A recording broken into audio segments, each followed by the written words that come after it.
Okay guys, so in today's video what we're going to do is we're going to talk about driver, and I'm going to talk about how to hit the driver correctly.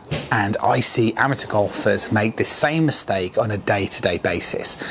Let's get stuck into it. First thing I'm going to do is I'm going to show you a couple of pro swings, and they're going to be continuously sort of playing in a freeze frame manner as well, just to really showcase the importance of the backswing rotation first and foremost. So when we are hitting the driver, the big thing that we are trying to do is encourage the club to strike upward on the ball. So this is obviously the reason why we put the ball on the tee. This is the other reason why we move the golf ball further forward.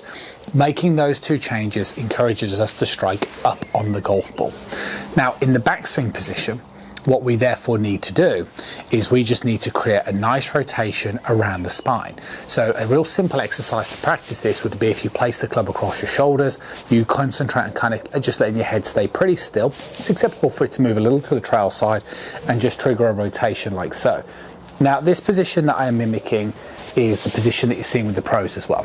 So you can basically see when they get towards the top of the backswing, the way that the head is therefore obviously to the right of the stance, as I'm demonstrating like so as well, and the way that my shoulders, if I was to draw a line now vertically downwards, can you see the way that it kind of falls on the instep of my trail ankle? This is a really important move. Now for most amateurs, and I genuinely mean most, which means most likely you as well, is particularly if you're not getting the most out of driver, you're not doing that. What you are doing is you're kind of doing something where you try and keep your head a lot stiller. So this basically means that you end up doing things like lifting your arms in the backswing position, or you end up sort of sliding slightly. So I see a lot of kind of swings in and around these types of characteristics: lifting arms, bending arms, sliding body motions, instead of just a real simple rotational motion.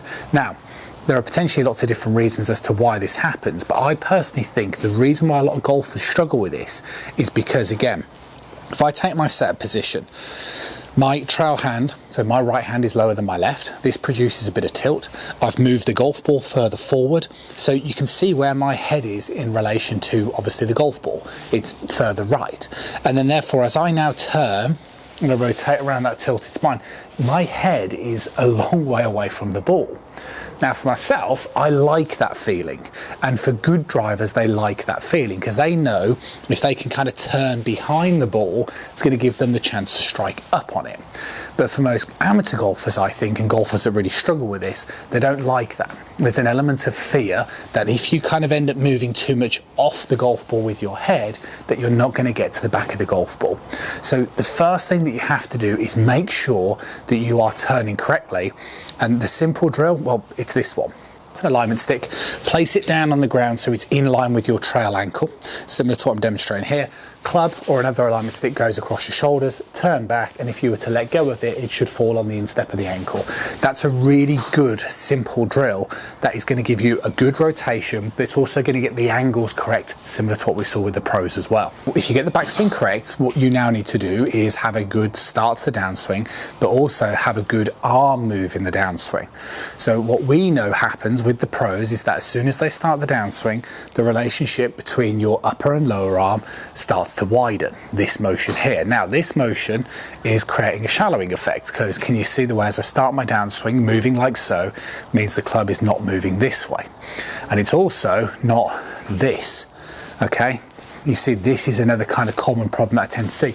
Golfers bringing their arms like this and getting really sort of stuck on the back of the golf ball. What you need to do is you need to allow the upper arm and the lower arm to straighten. And what you can see from the face-on perspective is the way that the club head kind of travels again away from the ball. Most golfers tend to want to do this, bring the club head closer to the ball, get the head still closer to the ball, hit it, but the problem is when you hit it like that, it's just not going to go very far at all because we need to find a way to strike up on it. So I think this is the other problem. It's like we move our rotation so the head moves to the right, and then from here we allow this arm to straighten. Now obviously what happens, you see, if you can get these two motions correct, you'll actually be able to turn through the ball, which will bring the club around. And if you're somebody who kind of moves your head like this, lifts your arms and pulls the club down, you can't turn, because if you do, you kind of bring the club into like some sort of samurai position. So what you have to do is you have to sort of stand up. So it's really important that you understand those two fundamental things. One is the backswing rotation, and the second one is as soon as you start the downswing, I think a real healthy feeling is to allow this angle to widen, and then if you want to, let your arm move to the side of you as you're doing it as well. It will feel though, even with the rotation, it will feel like the club is going to be striking down here somewhere, and you need to do that. You need to be really brave with that kind of feeling, because like I say, then your body will be able to turn, which will bring it back on the ball, and you'll end up looking like a pro. And you can go from somebody who's all squiffed and not getting any distance with the driver and not using it correctly to somebody who can, by just understanding those two moves. So practice both of those. I think it's an element of fear factor that stops golfers from doing it, but as long as you know that those are the two moves, it should make a massive difference. Video, then I'd suggest watching this one. In this video here, I talk more specifically about this trail arm and the effects of slinging it through the ball, which can make the results even better. See you soon.